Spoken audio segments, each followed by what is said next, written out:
primeira medição aí.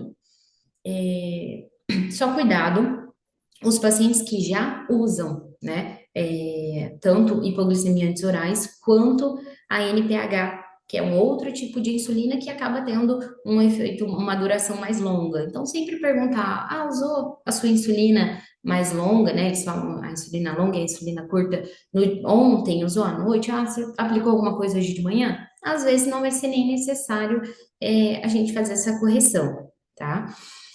Outra coisa, a SBA, que é a Sociedade Brasileira de Anestesiologia, hoje em dia já recomenda a suspensão de análogos da GLP-1, né?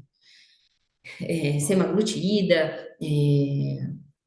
a, a, a- eu estou tentando não falar, né, mas o Monjaro hoje em dia que tem sido muito usado, a SBA já recomenda a suspensão para procedimentos eletivos de 14 a 21 dias. Então, é uma coisa importante, né? Vou fazer um procedimento um pouco maior, o ideal é perguntar para o paciente se usa e o ideal é suspender de 14 a 21 dias.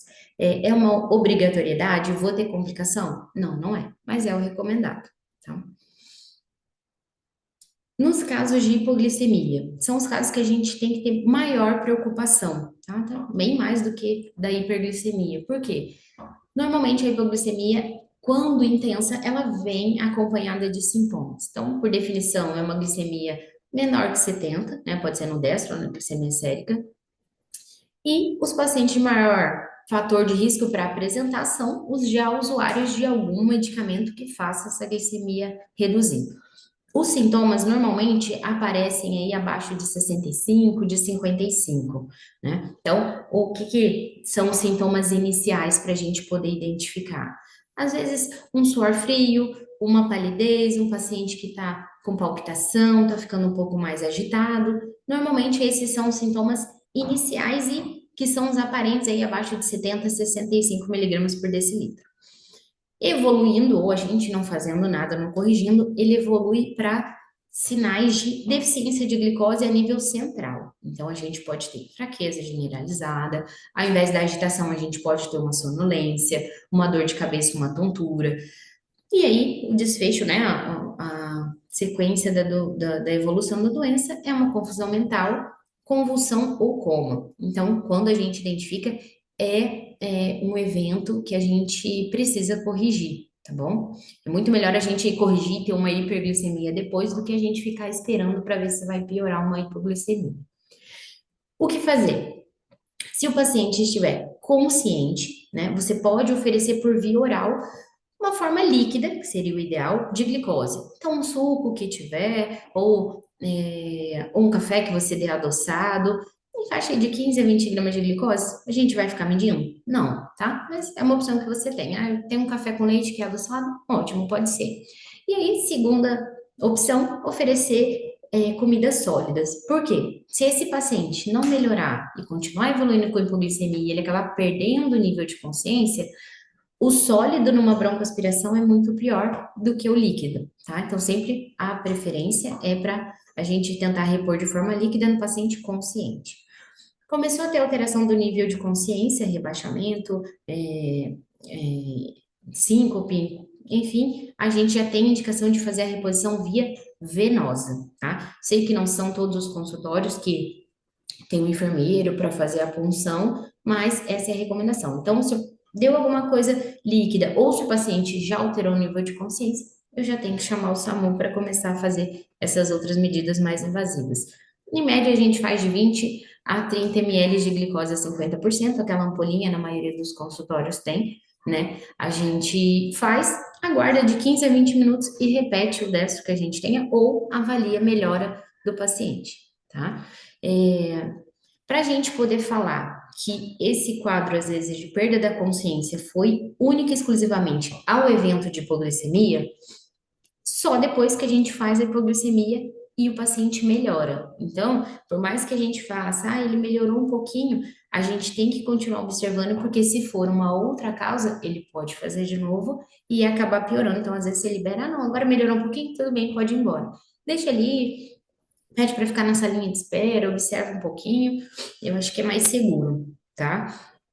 Então, aqui eu deixei, vocês vão perceber que no final dos temas, eu sempre deixei um fluxograma, porque algumas pessoas gostam de ter isso impresso, né? Na hora que acontece uma intercorrência, ou até para orientar, a enfermagem, você treinar depois, como ir conduzindo. Então, deixei para, se vocês quiserem, depois, se tiver difícil para poder imprimir, eu mando os arquivos para vocês poderem imprimir isso no consultório, tá bom? Hipo e hipertensão, também extremamente frequente aí dentro do consultório. O que que é importante? Nem todos os quadros de alteração da pressão arterial, tanto para mais quanto para menos, a gente vai precisar intervir, né? Então, é importante a gente diferenciar quando eu tenho que agir e quando não. A maioria dos casos que os pacientes apresentam na verdade, são chamados, né, de pseudocrise hipertensiva. O que que é? É um aumento de PA desencadeado por qualquer outro fator que não seja diretamente a pressão. Então, ele está ansioso, vai fazer um procedimento, dormiu pouco, eu não, esqueci de tomar um remédio ontem, ou o procedimento está gerando dor. Então, na grande maioria dos casos é isso. Preciso intervir ou tratar diretamente a pressão? Não, tá? O que que a gente faz? Trata o desencadeante desse aumento da pressão. Então, se for dor, a gente vai fazer um sintomático, um analgésico, às vezes estou com tontura, estou ansioso, então aí você trata mais direcionado, tá bom? Urgências hipertensivas são pacientes que, na verdade, eles estão com aumento de pressão, mas eles já têm alguma lesão prévia, né? Então, é um paciente que já teve um IAM, já teve um AVC, ele tem alguma alteração cardíaca, seja uma IC, seja uma DPOC, que acabou causando alguma alteração cardiovascular. Então, são pacientes que você não pode ser tão permissivo quanto o aumento da pressão. Então, nesses casos, pode medicar para pressão? Pode, tá? Mas normalmente são pacientes que já até tomam. Então, às vezes, perguntar, você não tomou hoje? Você trouxe o remédio? Então, pode tomar, a gente espera mais um pouquinho, né? Até porque procedimentos mais invasivos ou com potencial sangrativo maior, se o paciente ainda está hipertenso, a chance de sangrar duplica aí, né? E o que que a gente precisa intervir de imediato? Se for uma emergência hipertensiva, então não é isoladamente o valor da pressão que a gente verificou, né? Mas são outros sintomas que podem estar fazendo lesão de órgão-alvo. Então, eu tenho dor, mas eu tô com uma dor de cabeça. Eu tenho dor, tô com uma parestesia no membro superior. Eu tenho dor, tô com uma dor torácica, né? Eu tô com a pressão alta e tô com uma dor torácica importante. Então, são pacientes que têm potencialmente risco iminente de morte, tá bom? Aí, o ideal seria até a gente tratar com antipertensivo parenteral. Mais uma vez, o que que a gente faz? Aciona o SAMU, ou algumas clínicas já têm, né? O serviço de ambulância para remoção. Então, tem que acionar para encaminhar esse paciente direto para o pronto-socorro. Importante também para os procedimentos maiores, cirurgia dermatológica ou os procedimentos de transplante capilar, né, que são feitos também a nível ambulatorial. O valor em si dessa pressão, tá? Então, hoje recomendado pela diretriz, pela Sociedade Brasileira de Cardiologia, de Cardiologia e de Anestesiologia, é que se o paciente apresentar inicialmente valor de pressão sistólica acima de 180 ou diastólica acima de 110, você, em teoria, deveria contraindicar esse procedimento eletivo, tá? Então, aí, mais uma vez, a importância da gente estar conversando com o paciente, saber a história, né? E ter um esfigma ali no consultório para verificar a pressão. Então, formalmente, é recomendado a suspensão desse procedimento. Outra coisa que também fala a favor, né? Uso excessivo de anestésico local com vasoconstritor. Vai poder aumentar? Vai. Na grande maioria, a quantidade que é usada via ambulatorial, 1 a 4, 5 ampolas de anestésico com vasoconstritor, não é para causar um aumento de hipertensão. Ele pode causar um aumento da frequência ali súbito, né? Vai aumentar só na hora, talvez não por injeção intravascular de fato, mas por reabsorção dos tecidos, se for uma área mais vascularizada. Então, não é